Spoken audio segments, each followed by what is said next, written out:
I think I was going to do like a sort of summary of all of you, because there's so much in common actually. And happy 52nd Today? Today. Always out about 12 and we haven't. I'm always overshadowed.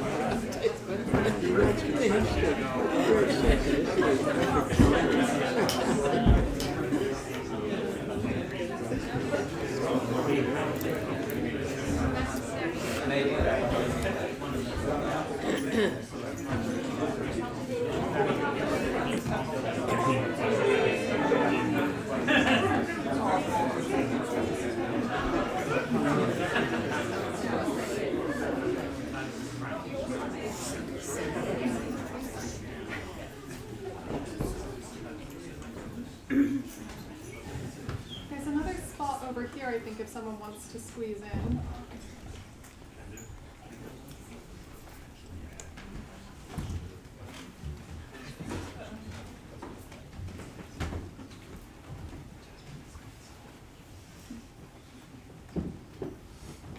You all right there, Mark, or do you want to come round? All right, okay, cool. Arya Manis, do you have a spot, or do you want to scooch over here? Okay, great. Aditya Bandhu, is that everyone, or is there a few? All right, okay, great. So welcome everyone.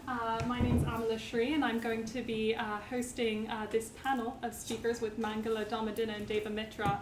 I think most of you know why we're here, but if you've just arrived, this is part of a celebration of the founder of this tradition's 100th birthday, what would have been his 100th birthday, his centenary this year on 26th of August. So what we're having really is a full day of celebration. This has been declared a Buddhist bank holiday, and we've all come together to celebrate that. So there's been meditation this morning, meditation with the order, there's been breakfast together, and after that there's more meditation, there's more talks, there's more festivities, and there's a ritual I'd really recommend you join in with. So really you could just join in with the whole day. This part is a little bit of an interview really. Mangala was just asking me how I got this gig. I've never interviewed anyone before, but my mom worked for the BBC as a journalist, so I'm telling myself it's genetic.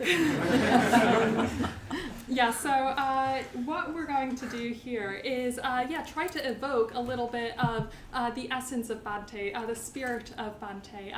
There's so many ways of getting to know Bante. Bante just means revered teacher, and it's the affectionate way that we would speak about the founder of this tradition, Urgyen Sangharakshita, who we all have in common. Whether you've just wandered in off the street or whether you're ordained and dedicated your life to Urgyen Sangharakshita's vision for Buddhist practitioners in the West. He's our sort of genesis figure. He's who we all have in common. And there's plenty of ways we could be getting to know him. There's 27 volumes that are probably about this long, which are one way of getting to know him. You could also read his biographies by other order members of our tradition, or other order members' attempts to synthesize what his contribution was in newer books as well, including Vishvapani's that I think is just coming out this week, as well as Subhuti's, who's the president of the center.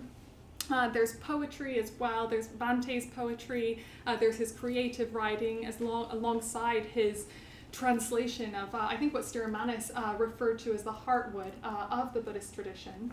But I think there's also other ways of getting to know him. So of course there's just the way of getting to know him, which is participating in centers and communities like this one and around the globe. So, I mean, check-ins and tea breaks, that's Bante. We're sort of living and breathing and swimming in the waters of Bante, and we probably really don't know just how much that is. So that's how I feel like I've gotten to know Bante. I arrived at the Buddhist center just a few months before Bante died. So I remember when he died. I remember Jnanavacha evoking a sort of atmosphere around that. But at that time, I'd only really just put my foot through the door, and I didn't really know what that had to do with me or what that would have to do with me. But I soon discovered that actually what I would dedicate my life to, and what has changed and influenced me the most is, the people that he's influenced and changed the most. This is who we're trying to get to know. And I think that, the best way to get to know Bante, especially for those of us who didn't arrive in time or wouldn't have had a personal relationship with him, is to hear stories about Bante's life, hear stories from those who did have a relationship with them. So I'm so grateful. I think we're so blessed really to be joined by the three of you. All of you were ordained more than 50 years ago. Dhammadinna was ordained in 1973, actually on this very day. That's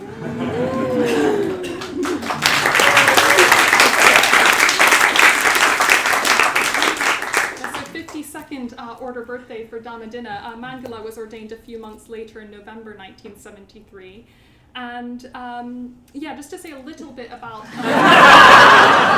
when were you ordained, David Mitchell? A few weeks after Mangala. I did ask, he didn't answer my text. So.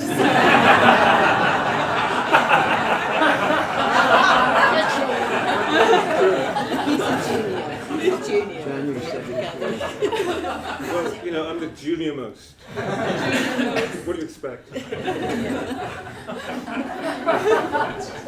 So we won't quite go in order of seniority. So three order members, more than 50 years in the order, all ordained by Bante. I'm sort of fourth generation or something like that. Bante ordained Ratnashri, who ordained Maitreyi, who ordained Vajratar, who ordained me. I see that like a champagne tower. I don't know if that's exactly the right metaphor. And then all of you will really have lived lives of service, so have significantly contributed to setting up the institutions, the centers, the retreat centers that we are all a part of, that all of us here will have been touched by in some way, shape, or form. So Mangala, I think you were involved in Surrey, Liverpool, and Brighton, as well as bringing the order to India, and has been involved in ordinations as well, including ordaining our very own Arya Manis and Surya Dasa, who is in the back. Dhammadinna also was very much involved with women's ordination. So was one of the founders of Tiratnaloka, which is the retreat center where women train for ordination. at a time where there were fewer than 100 female order members. So responding to that, responding by creating a center where women could come and train. And by virtue of its success, that center is now expanding and moving to a bigger location, hopefully in the next 6 months or year.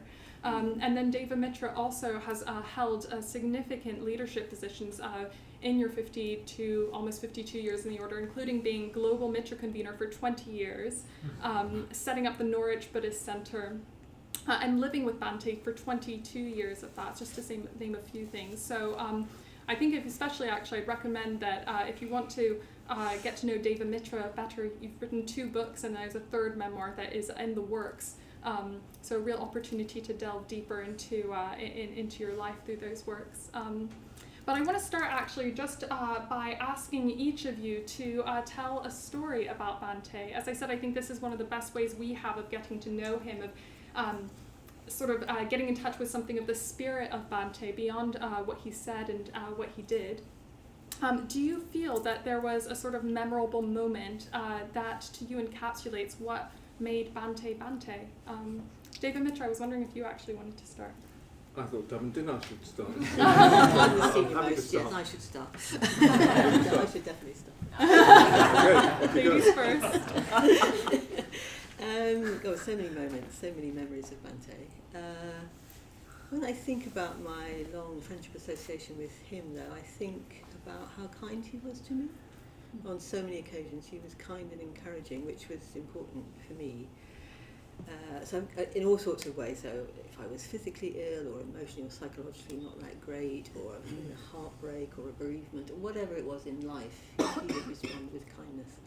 I have one very short story that goes back a long way, where he rang me up and asked me if I would organise an up-and-coming convention, which I would be happy to do. But I was very, very poorly, and I was also not very well and not very happy about not being well. So I said to him one time, I can't do it, which I was unhappy about, and I don't think I'm even going to go on the convention. I feel so unhappy about my health. And he said, no, you must come. I'll find another organiser. You must come and just be on the convention. Don't do anything, just rest and recoup. So when I got there, it was an old school, and most of the accommodation was in huge dormitories. But he'd found a single room for me in this complex. And so there was a single room, and when I was shown the room, I was told by the person showing me that not only had Bante found a room, when he got into the room, he sat on the bed and bounced on the bed to make sure it was comfortable. And something about that is so endearing and so kind, and it's kind of funny as well, isn't it? So it's just one tiny kind of snapshot of his care and consideration and kindness. There are many others. Yeah, so particular care and consideration to you as an individual. Thank you. In order of seniority. I was thinking about this last night, and actually I was going to mention one sort of story, but then I thought about another one, and I'm going to go for the second one. This wasn't something that, it wasn't a direct experience I had, but it's a story I heard about him that I think what struck me anyway. I liked it. And I heard it from Ananda, who was one of the very first order members. In fact, he's from the first batch. He's the only one that's still around. And apparently, in 1968, when Bante was giving his Eightfold Path lecture series, which is a fantastic lecture series, I'm sure we've all heard it many times. If you haven't, you should do. And this was at Centre House, which was a big place in Notting Hill, Kensington, where Bante used to give lecture series. We didn't have a centre in those days. And he was giving this Eightfold Path lecture series. And apparently, just before one evening, he was due on stage in about 5 minutes or something. He was just in tears, crying.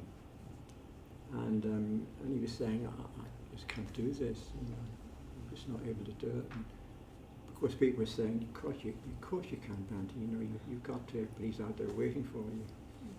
And of course he went out and gave a fantastic lecture, as he always did.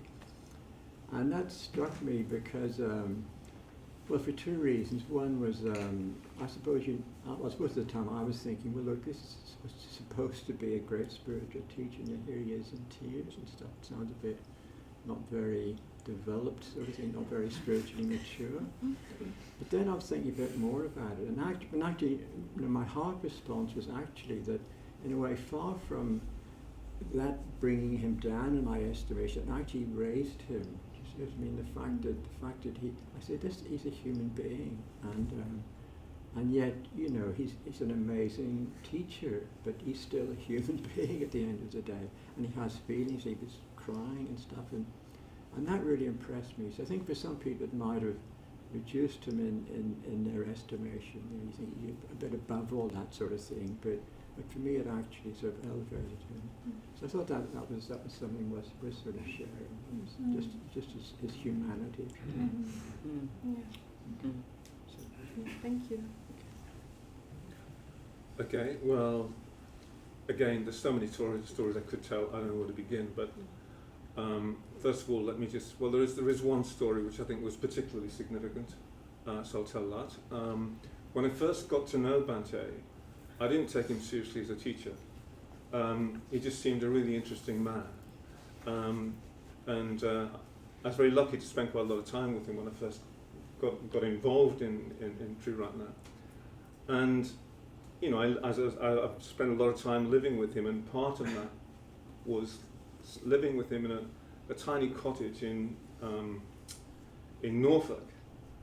And on one occasion, I'd been ordained, I think, for about a year at that time.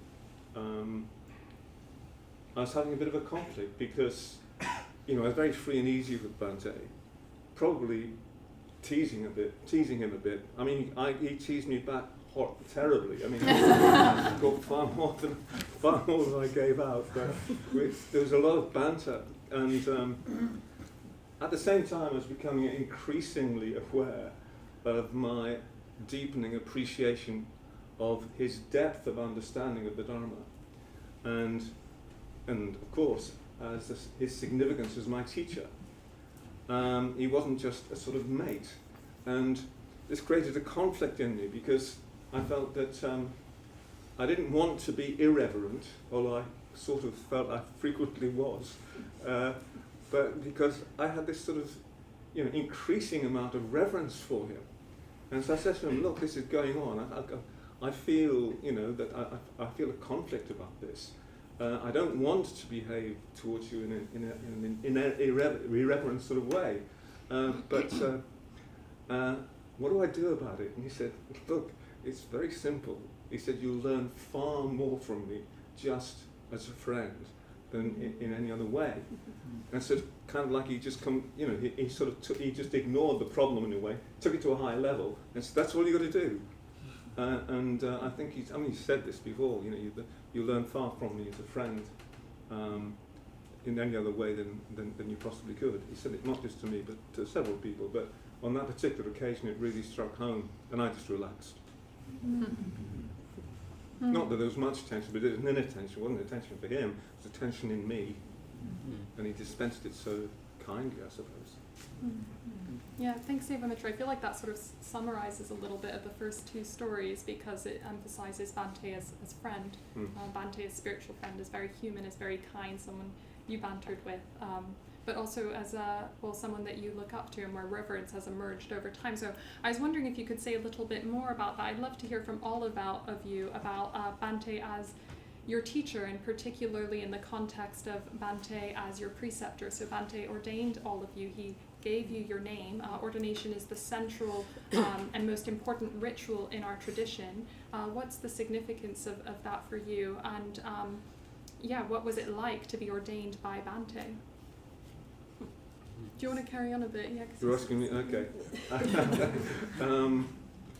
Well, I had no idea what I was doing when I got ordained. I just asked for ordination about 6 months before I was ordained. 6 months seemed an awful long time to me. And these two were ordained before me, and I couldn't understand why they left me. It was obvious to us. Subhuti says the same. Anyway, I did eventually get ordained, after 6 months of waiting. And at the time, I'm sure I didn't know what the heck I was doing. I had no idea of the significance of what I was taking on. I just wanted to do it. I felt impelled to do it. And, because I'd been around him for 18 months, and I knew that I really had a deep respect for him at that time, at that stage. And he had this fantastic vision, and I wanted to be part of that. And that's why I wanted to be ordained. And I was very impatient that I wasn't ordained beforehand. However, you've already heard about that. But the ordination itself, I can remember very little about, because as soon as I got into the sort of place where we had the private ordination, so someone's bedroom at Aryatara, I got the giggles. And once I go, I can't stop. It just kept going and going. And he sat there, just went through the ceremony anyway, sort of grinning at me, letting me giggle away, and I managed just about to get through the ceremony. And then he gave me my name, and he explained to me it meant something like divine friend, friend of the gods, etc., etc. But then right at the end he said, and most important of all, Deva Mitra is the name assumed by Anagarika Dharmapala when he became a bhikkhu right at the end of his life, that being the Pali form of my name. So he said, let this be an example for you to emulate. He set up more than 100 Buddhist centers worldwide. He had big visions. So that was the thing that struck me most at the time. He'd given us this vision. He wanted it enacted, and he had a group of people at last who he felt he could probably rely on to do it. Over to one of you two. Well, very similar to David Mitchell, like that, impelled to want to join the order and help Bante with his vision. I think I got ordained like 6 months after I asked for ordination. Very quick in those days. But we're still here, so it worked, didn't it? I was ordained in a ramshackle old rectory in Norfolk, which belonged to a friend.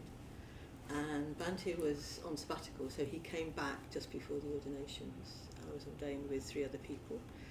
So yesterday was my private ordination anniversary, and we were just in the main shrine room. One by one we left and went into this, I guess it was a tiny bedroom somewhere, but made into a shrine room. And I don't remember much about the room, but I do remember the sense of light and whiteness. I think the shrine was white, but I just remember sitting opposite Bante. It was quite a small room, so where you are. And the thing I remember most about the private ordination was the giving of the name. So he said, I'm going to call you Dharmadina. And he looked at me as though I would understand what that meant, and I didn't. So I looked a bit kind of vacant, I think. And he said she is or was an enlightened disciple of the Buddha. She was an arahant, female disciple at the time of the Buddha. He looked at me as though that would kind of land somewhere, and it didn't. And then he said, she's on page X of the Survey of Buddhism. So I realised that he had an assumption that I'd read the survey, which I hadn't. So he knew I liked study, so I think that's why he gave me the name. It means giver of the Dharma, and Dharmadina was a great teacher. But after the retreat, I rushed off and read the whole of the survey so that I could, know what he was talking about. But anyway, I love the name. And the other main part of a private ordination ceremony is the giving of a practice. So he said, what practice would you like? And I said, Green Tara. And I just remember very clearly him saying, oh, no hesitation there then. And then in those days, you would recite the mantra 3 times after Bante, so 3 times reciting the Green Tara mantra. And that was that. But it was, in a way, it's a very simple ceremony. It was very, very profound. I suppose it's just anyone who's been ordained knows this.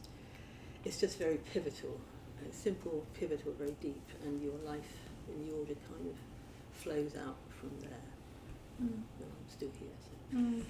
The public ordination I remember very, very little about, and it was the next day. I think I do remember getting a case of that. I don't remember. Do you feel that you sort of anticipated at that point the extent to which it would shape your life? Do you feel like you understood? No.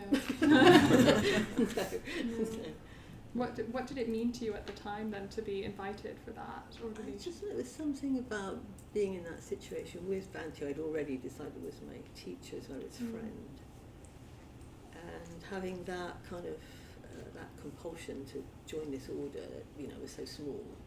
Having that sort of met so strongly, I think that was what's important. Yeah, it's sort of funny how you describe going into that bedroom, really a small bedroom, how these things can be so ordinary and yet so extraordinary and so potent. And I mean, nowadays the ordination training, it takes many years. I think on average it's something like 7 years, 6 or 7 years, not 6 or 7 months. Everything is so articulated. The training is so articulated. Every sort of step and aspect of the ordination ceremony is articulated in the sense of here's what this is a symbol for, and here's what this represents, the part of the path that this represents, the myth of the path that this represents. Helpful and interesting as that is, what I'm struck by when I hear stories like yours is that in a sense it didn't need to be articulated for it to have an incredible depth charge and for it to be able to redirect someone's life. And I know that for myself, even though it all had been awfully well articulated, and I thought I did have a sense of what I'm doing, as soon as I was ordained, I just thought I had no idea how big a deal that was going to be. I had no idea how significant that was going to be. Yeah. Mangala, how about you? Okay, yeah. Well, around the time I was to be ordained or to get it, I was living in Aryatara community in Purley, and there were a number of order members lived there, and two in particular who have since, I'm afraid, resigned, Devaraja and Padmaraja. They were very, I mean, for all their faults, etc., which I won't go into, they were so helpful to me, so encouraging, amazingly so, especially Padmaraja, actually. And they were always saying, why don't you get ordained, you ask for ordination. I said, Bante will ordain you, need just ask him. And I remember being on the retreat, Dhammadina was ordained up at Tittleshall, and a number of at the time were, a lot of people in our generation were talking about getting ordained, and a number had gone to see Bante to sort of discuss it. And I went to see Bante as well. I don't remember having much of a discussion, just sort of saying, I'm thinking about getting ordained, Bante, sort of in a vague sort of way. But I didn't actually ask. And all I remember him saying was something like, oh, well, I think most of you are going to get ordained at some point, something like that. Anyway, I just kind of left it. But I mean, I'm sure if I'd asked him, he would have ordained me, even before I actually was ordained. Then I just remember being back at my community, Aryatara, and I remember I was actually just painting a window outside. I just suddenly thought, I'm going to ask for ordination. Don't ask me why. It just sort of decided it. But I'd done it. It wasn't like that. I'd thought it through very carefully and all that. And so, but I'd heard before that from Padmaraja and Devaraja that Bante had planned to ordain me in November. And so I wrote to him. My letter of request was actually, Dear Bante, I believe you're planning to ordain me. So I thought I'd better just confirm it. And he wrote back and said, yes, I was planning that you should be ordained, but it's good that you have asked.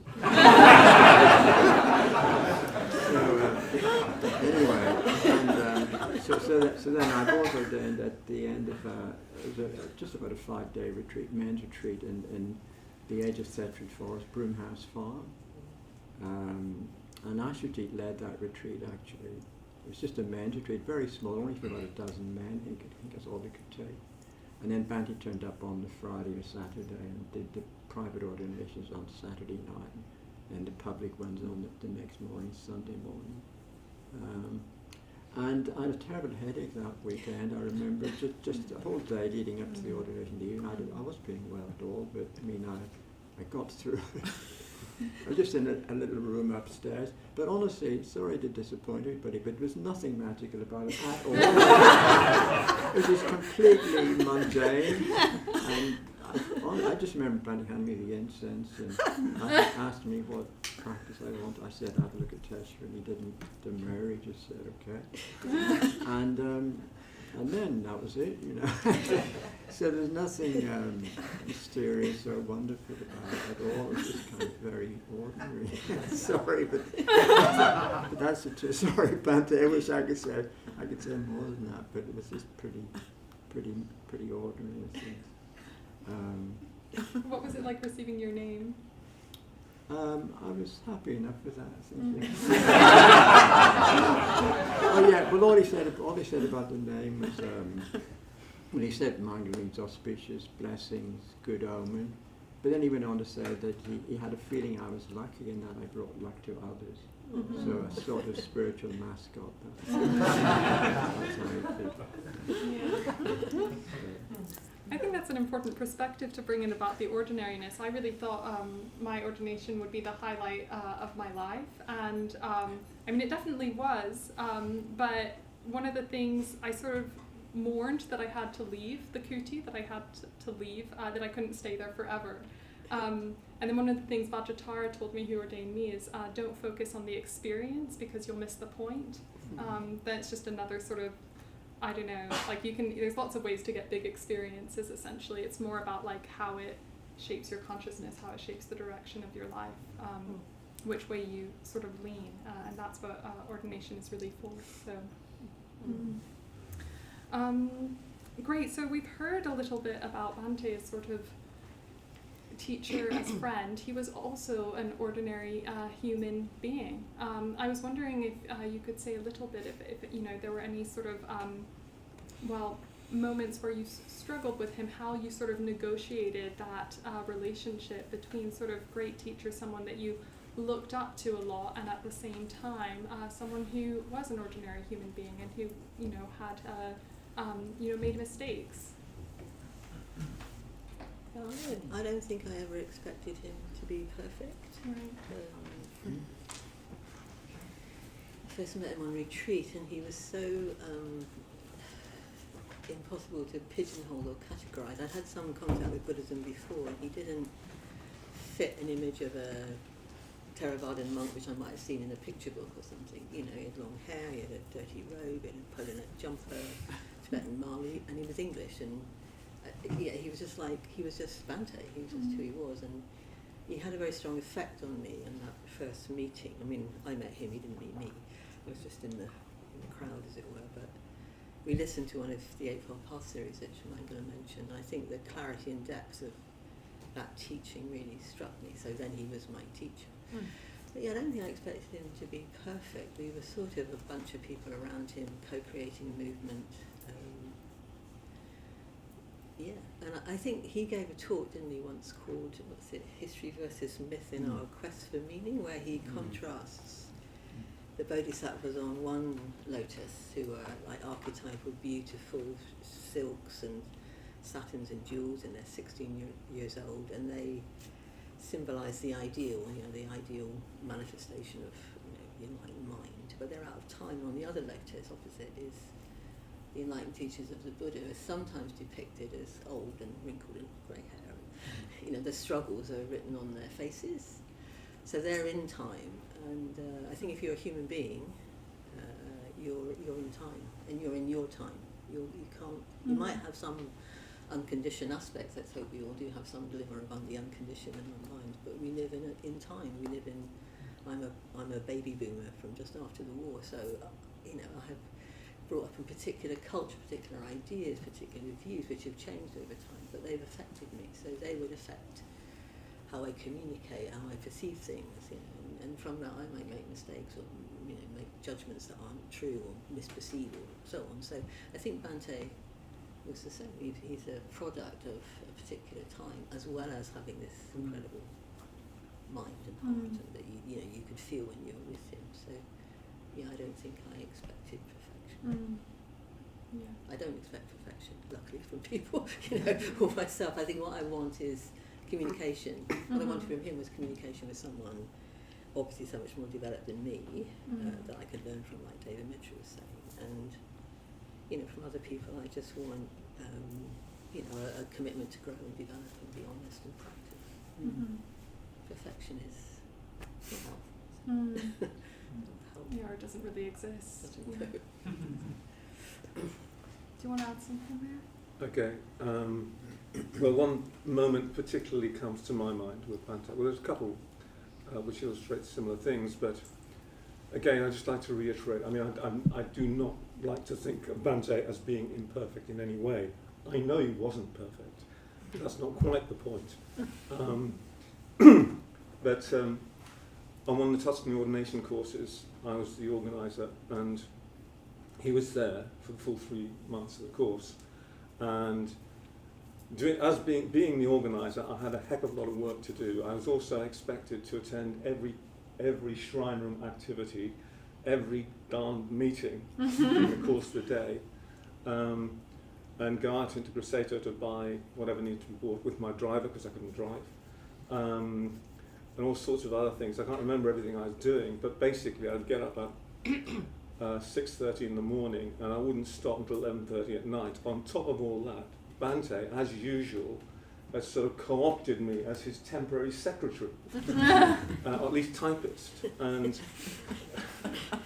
I confessed in one of the order meetings that we had order meetings every day, and to see how the mitras were getting on. I said, look, I just don't know I can do everything that I'm doing at the moment. And so Kamala Sheila very kindly offered to do the typing for me. And I was so relieved and so pleased. So I raced off to Bante, told him that I was finding things difficult.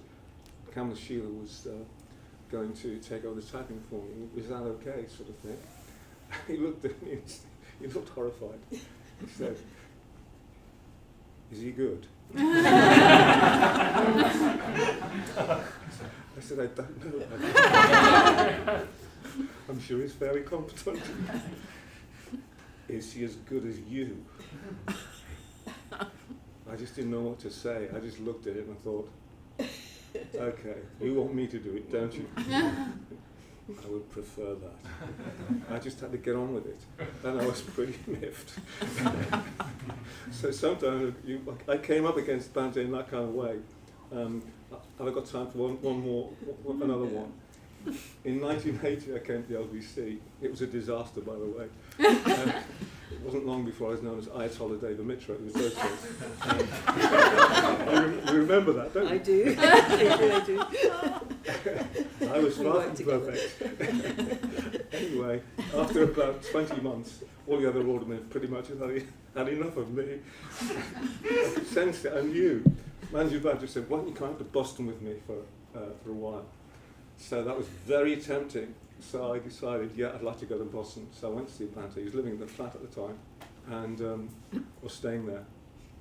I said, look, I think that it's pointless me staying here because clearly there's another generation coming through. They want rid of me. And he said, I'm not sure about that. He said, I think I want you to stay. And I really didn't want to stay. Anyway, I let that pass, but then things took a turn for the worse. And I went to see him again. I said, look, I think it's pointless me being here, Bante. Please relieve me from my commitment to being at the LBC. And he very reluctantly agreed, but I had to press him really hard. But he said, all right, I'll concede that. But at the end of the 3 months, you must come straight back. Anyway, in the end, he agreed with me that there was, there's sort of like a generation gap emerging, and I could leave. What a relief! But boy, I had to press him hard for it. But I used to find that sort of thing a little bit irritating, frankly. I still loved it. I think that's such a good example of what Damadita was talking about, this commitment to being in communication and to growth as being more important than so-called perfection. I mean, I sort of know even for myself that sometimes I think that enlightenment is like me being perfect, and then everyone will like me and no one will criticize me anymore.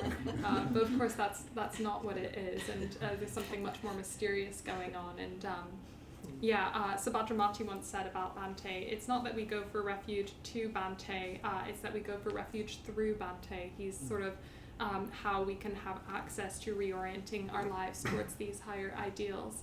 And I think that's, one of the ways of talking about the place that he can have sort of realistically in our lives. Yeah. Mangala, did you have any examples of this? Yes. Well, I could consider myself very fortunate in meeting Bante firstly just as a human being rather than as a Buddhist teacher. Because I first met him through a mutual friend, and so when I first met Bante, I knew he was a Buddhist and a Buddhist teacher, because of this friend, but I didn't sort of meet him in that context. I met him initially just in a coffee bar on Charing Cross Road, and then later at his flat, and many at his flat on a number of occasions, and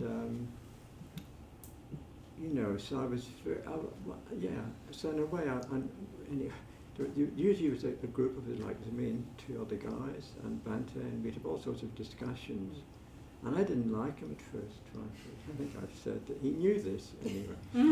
I just thought he didn't like me either.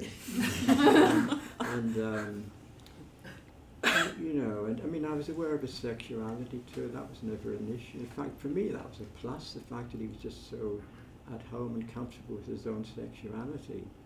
So in a way, I kind of just saw him as a bloke, you might say, far from being, even though I knew he was a Buddhist teacher. And we had a lot of sort of wrangling and disagreements and stuff like that.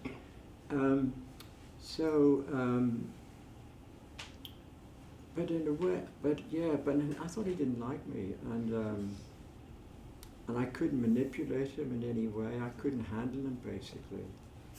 And he was just always too smart for me. And so I began to see, this guy's got something. I don't like him, but he's got something. And so I was wise enough, or whatever it is, glad enough, fortunate enough to see that, look, I don't like this bloke, but he's a bit different, or he's got something. So I stuck around. I'm going to stick around, and then I came to kind of, start to respect him, even though I still didn't like him. And then I started going to meditation classes at Sakura on Walnut Street, and then I just gradually got to appreciate him. I got to sort of see him as a Buddhist teacher, if you see him, rather than just a human being. But in a way, it's not that I stopped seeing him as a human being and saw him as a Buddhist teacher. In a way, it was never a separation for me. He was always just a kind of a Buddhist teacher and a human being, and it wasn't any problem for me, if you see what I mean. So yes, I was aware of, if you want to call them imperfections. Well, I don't think I would call them that, but anyway, his human personality from the very beginning, and I think we all were, actually, many of us. And I think that helped us just to, it was never an issue, actually. Bante was just Bante, and, you just got on with it. We hugely appreciated it. We hung on every word, and, but certainly wasn't love at first sight for me. That's absolutely not. But that might be encouraging for other people who perhaps feel the same way. I don't know. You don't have to like somebody to value them and appreciate them and learn from them. Do you know what I mean? You're not going to like everybody, but that doesn't mean that you can't learn a lot from them. I learned so much from Bante. How did that evolve? Did you eventually get to like him? Or I did. I sometimes say there are like three phases. To begin with, now they're like, respected him. Then the second phase, I came to respect him, but I still didn't like him. Then the third phase was I came to both respect and like him. And then I'd say there's even a fourth stage where the liking deepened into more kind of devotion, even love. and the respect into kind of a deep appreciation and gratitude.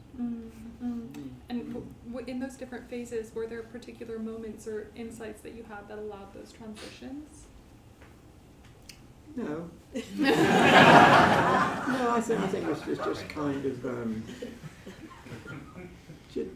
just being in the movement as long as I have been, and just turning up for things. Just, I find it very hard to sort of measure things and calibrate this and that and special things. I just think it's just being in Triratna for as long as I've been, and doing my bit. Change happens. Yeah. And I think maybe particularly relevant for those like myself who never knew him, who will never, meet him personally as a living, breathing presence. It's sort of beside the point whether or not we like him or not. Yeah. We'll never find out in a way. So it's more getting in touch with what he has given us and being able to relate to him on that basis. But that's another thing I wanted to ask you all actually. So he was a living, breathing presence. He was your friend, and then he died 7 years ago. He's no longer with us. What was it like for you to lose that presence in your life, and how do you relate to him now that he has died? What his significance in your life now? Yeah, please, yeah. I was very sad, obviously, to hear that he died, and I was tearing up a bit at Ishtana when I heard. But actually, in many ways, he hasn't died at all for me. I mean, I think in a way, and I think this is probably for all of our generation, perhaps even people after it, it's a bit like he's just part of the fabric of my being, not my being fabric exactly, but you know what I mean. He's just kind of part of my, I'm going to say mythic landscape, but even just my more ordinary landscape. Probably hardly an hour, or I don't know exactly what goes by when he's not in my thoughts somehow or in some way. He's just so much been a part of my life that, he's still here, if you see what I mean. And I still read his stuff and what have you. So in a way, he hasn't died for me at all. He's still very much part of my imagination and my inner world. Yeah. Is that true for you too as well? Yeah, I think I could repeat just what Mangala said. I think that may mean the fabric of one's being when you've known someone for so long. It's a long knowing. And I was sad that he died, but he was in his mid-90s, so we knew that was going to happen at some point. We were sort of prepared. So there was sadness and a loss of that, like that interaction, that communication. I mean, one of the things I loved about Bante was his sense of humour. Having those sort of conversations with him where he could see the absurd side of things. I loved those conversations. So they weren't going to happen again in that sort of way. Obviously, someone's on this plane, as it were. But yeah, he's very, very present for me, and I think he gave me the Tara practice in my private ordination, and it's a practice I do every day. So they're so kind of interwoven, him and the practice, and me doing the practice. So he comes to mind, every day before I practice. And in other ways, he's just still very much around in terms of the order and the movement that he helped us co-create, and his works and his books and his teachings. And I dream about him sometimes. I dreamt about him last week, I think. Nothing very sometimes it's a bit profound, but it wasn't very profound. I woke up and had the dream. I didn't write it down. I woke up in the morning and thought, don't remember it in detail, but just that sense he was in my dream and he was present and we were having a chat about something. Very kind of ordinary, but a very lovely feeling of connection. So he's present for me. Well, for me, it's pretty much the same. I thought I'd miss him terribly when he eventually died, but it's never been that way. He still feels somehow to be alive for me. He's alive in me. Excuse me. And he shaped me, formed me. He made me the creature that I am, for better and for worse. The worst bits some of the lads in Sakati have witnessed frequently, but anyway. the day he died, of course, the news was beginning to get out for a few hours before he actually did. I grieved bitterly. I remember sitting on a chair along that wall in the afternoon when we were performing various rituals, and in the evening, and I was weeping my eyes out. I just couldn't stop. But once my grief had passed, I've never grieved for anyone more than I've grieved for him. You know, I just forgot about it in a way, and I forgot about him. I mean, I don't think about him very often, I'm afraid. It doesn't often come to mind, except when I'm talking about him, which is very often, because, you know, people are always asking me about what it was like to be around Bante, to have lived with him, etc., etc. And I worked for him, I worked with him very closely for many, many years. But I don't miss him. I feel he's with all of us. I can't imagine that it would be quite the same for anyone who hadn't, you know, for the generations that came after us, but I'm not surprised to hear Damadina or Mangala speak the way they've done, because it's been my experience too.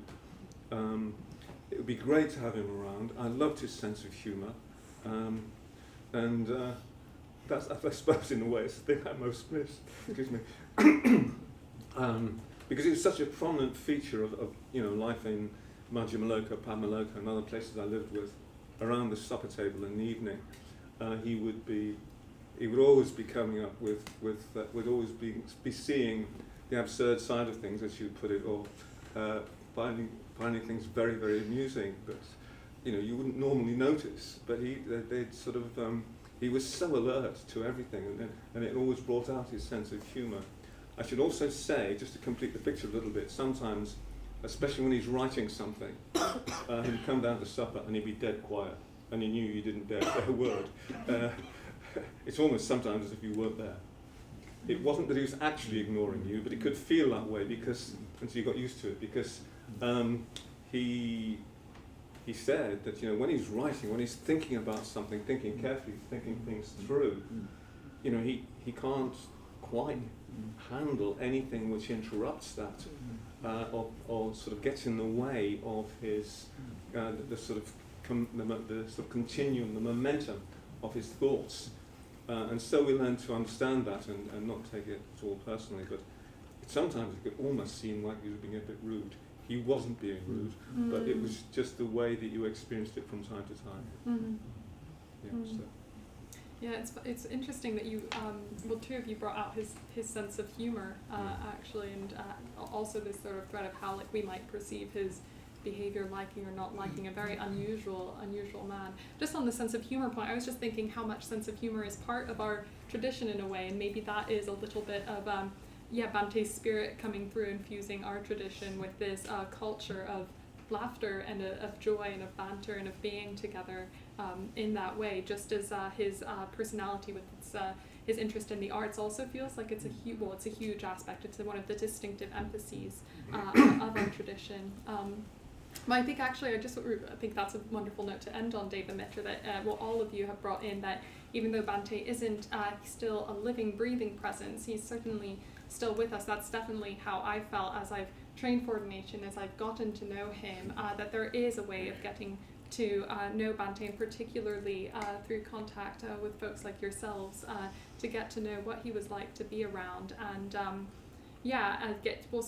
he is what we're all gathering around. He is what we are gathering around today. And I was just at an order weekend with a couple of you and many of the order members here. We are all gathering around Bante, and hopefully we will be able to keep in touch with his centrality, such that we keep having something and someone to gather around as a sort of focal point for our tradition. But yeah, I just want to say thank you to all of you for evoking him and for your testimonies, which I think really bring to life who this person actually was, and encourages us to, even after his death, find ways to keep in touch with him. I know that for myself, he was definitely there when I was ordained. He was definitely there when I was privately ordained and when I was publicly ordained as well. And I think that's the experience of many order members. So he's still with us, and thank you for bringing him to life. We're very lucky to have you. So if we could just give a really big thanks to our speakers.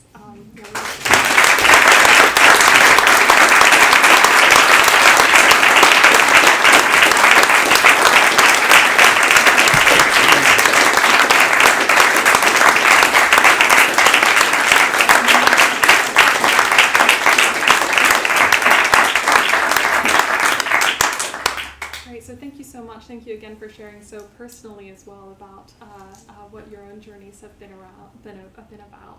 like. So we're going to wrap up there. What we have next on the agenda is just a tea break, and then there'll be a gratitude-focused meditation in here. Then lunch, and I just encourage you to stay for the rest of the day. Maitra Bandhu is giving a talk. There'll be poetry readings, and I think some music, and then ritual this evening. So yeah, I hope to see you at all of that. Thank you so much. Thank you, Anna. Thank you. Thank you. Very good. Very, very good. It was a career in the BBC for you. Yeah, absolutely. Yeah, you could be. You could be. You know what I was thinking? In 50 years' time, when it's his 150th, you'll be sitting there and some young one will be interviewing you. I thought that as well. That's lineage, isn't it? I was going to say, like, they've been ordained on this twice as long as I've been alive, and so I'm just like, don't say that. Don't say that. That's an inside Old father, Sometimes those photos still get set in the shrines here. That's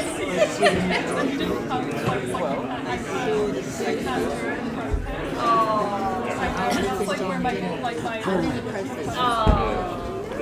well done. That's actually great.